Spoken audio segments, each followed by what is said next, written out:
Bonjour, moi c'est Alex Patriote FN. Je vais vous parler des frappes en Syrie, qui est pour moi une affaire d'État très importante et la plus grave depuis Pétain. Dans la nuit du 13 au 14 avril, Macron, le président de la République française, a déclenché une déclaration de guerre à la Syrie, qui est un peuple ami, sans aucune preuve, sans mandat ONU, donc illégal. Il a fait tirer 12 missiles pour une valeur de 32 millions d'euros. Il y a 4 missiles qui sont restés dans les fourreaux parce que les Russes ont des brouilleurs d'ondes qui ont empêché ces 4 missiles de partir, ce qui nous a fait une économie de 10 millions d'euros. Et moi, je suis un ancien gendarme, je voudrais parler quand même du droit international. On doit respecter le droit international, on doit respecter le droit national, on doit respecter le code de la route, on doit respecter le 80 km à l'heure, et tout le monde doit le respecter, même le président de la République. Donc, pour qui il a fait ça? Pour qui il a fait ça? Est-ce que c'est pour les Français? Non. C'est pas pour les Français, c'est pour Daesh.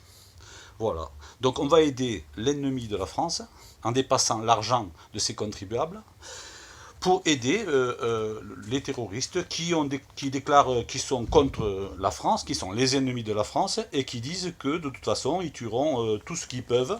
Ils revendiquent tous les attentats de France, y compris celui de Trèbes, dans lequel le colonel Beltrame a trouvé la mort parmi tant d'autres. Il y a eu aussi d'autres compatriotes qui sont décédés à cette affaire-là.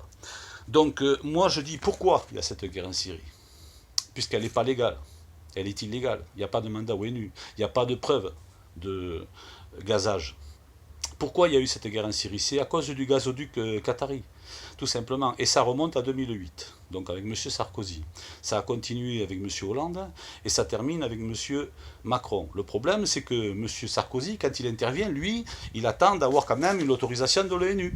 C'est la moindre des choses, de respecter ou de faire semblant de respecter au minimum les résolutions.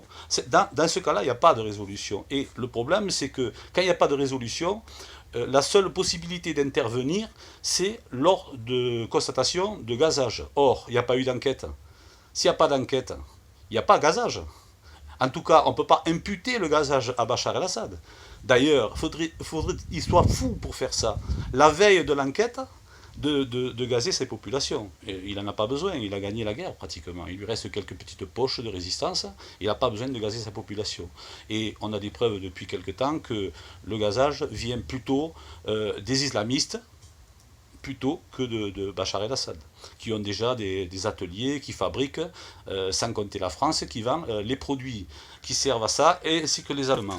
Donc, moi je vous dis, est-ce que nous, Français, on ne dirait rien si l'Espagne venait bombarder la France sans rien dire, sans déclaration de guerre, juste parce qu'on a utilisé des lacrymogènes à Notre-Dame-des-Landes? Ou est-ce qu'on dirait que c'est un crime de lèse-majesté? Bien sûr qu'on dirait ça. Hein, et c'est pas normal, ça serait pas normal. Et est-ce que nous, on a droit d'intervenir dans un pays ami pour aller bombarder ce peuple syrien qui n'a rien à voir et qui se défend? C'est quoi la guerre en Syrie? La guerre en Syrie, ça a commencé comme notre mai 68, c'était le printemps arabe.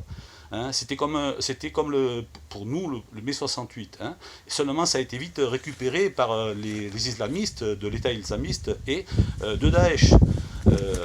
Nos gouvernants, depuis Sarkozy, depuis Hollande, ne peuvent pas l'ignorer. Hein. Ça, ils le savent. Mais ils arment Daesh. Ils arment Daesh. Ils défendent Daesh par des opérations militaires, en dépensant des sous du contribuable. Avec cet argent, ils nous tuent. Ils tuent nos enfants. Hein? Donc, est-ce que vous trouvez ça normal? Moi, je ne le trouve pas normal. Donc, la guerre, elle est finie. Bachar el-Assad a gagné. Sarkozy, Hollande et Macron, ils ont perdu. Et surtout, ils ont perdu toute crédibilité.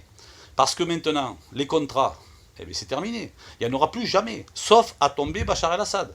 Et or, son peuple n'en veut pas. Son peuple veut garder Bachar el-Assad.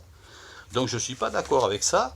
Et moi, j'ai lancé une initiative qui est personnelle. Je suis un militant du Front National, mais j'ai fait une initiative personnelle et citoyenne de décider d'écrire à l'ONU. Et de décider de proposer aux gens de m'accompagner dans cette démarche pour que l'ONU sache, et pour que tous les pays de l'ONU sachent que nous, on n'est pas d'accord. On n'est pas d'accord avec le non-respect du droit international et le non-respect du droit constitutionnel. Pour la petite histoire, mandat impératif, c'est interdit, hein, monsieur Macron. Hein. Donc l'article 27, il faudra que vous le relisiez bien comme il faut. Hein. Ça, c'est pour la Constitution. Pour le droit international, attaquer un pays sans mandat de l'ONU, c'est interdit. C'est une déclaration de guerre. Et ça, c'est interdit. Et vous êtes obligé de respecter la loi, le droit, parce que vous tachez notre image. Vous tachez l'image de la France. Vous déshonorez le pays. Et le problème, c'est que maintenant, vous n'aurez plus les contrats. Et moi, je vais faire en sorte que ça se sache à l'Assemblée Générale des Nations Unies pour que les 193 pays ne fassent plus jamais de contrat avec la France tant que vous êtes au pouvoir. Donc, je propose aux gens de suivre mon opération. Vous pouvez le retrouver sur Alex Patriote FN. On va sauver l'honneur de la France, parce que s'il y a 10 millions, ou 15 millions, ou 20 millions de gens qui écrivent, eh bien, le fait que les saturations des boîtes postales de l'ONU fera que ça se saura, que les médias en parleront, surtout les médias internationaux, pas ceux qui sont dans votre poche. Ensuite, il n'y aura plus de contrat.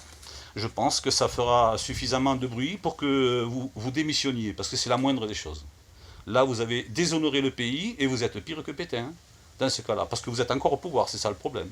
Hein. Donc, pour moi, vous devez démissionner, M. Macron. Ensuite, voilà, donc après, on va inciter donc les pays, et ce qui va se passer, c'est que les ultra-conservateurs, ceux qui vous ont mis au pouvoir, ceux qui détiennent tous les médias en France, eh bien, ils vont vous lâcher.